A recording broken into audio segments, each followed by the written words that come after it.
આજે હું બીટની રોટલી બનાવીશ। બીટની રોટલી બનાવવા માટે બીટને સારું એવું ધીમે ધીમે નાનું લઈ લઈશું અને એને 2-3 પાણીથી ધોઈને એની માટી ઉપરની હોય એ કાઢી દઈશું અને પછી આને છાલ ઉતારીને સણીને થોડો ઘઉંનો લોટ લઈ લેશું। જો આમાં તમે અનેક લોટ ભેગા કરવા હોય તો કરી શકો છો થેપલાની જેમ।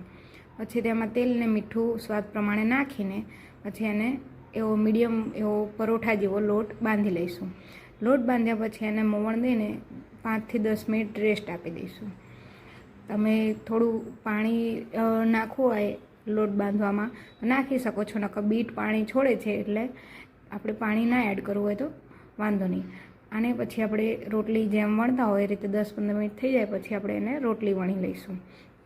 રોટલી વણીને જો તમારે એમને એમ શેકવી હોય તો પણ વાંધો નહીં, કે ઘી તેલ બટર સાથે પણ શેકવી હોય તો પણ આ શેકી શકાય છે। ખાવામાં બહુ ટેસ્ટી લાગે છે અને જો છોકરાઓ ઘરે બીટ ના ખાતા હોય તો તમને આ અત્યારે શિયાળાની ઋતુમાં આ રોટલી ખવડાવી શકો છો। આપણી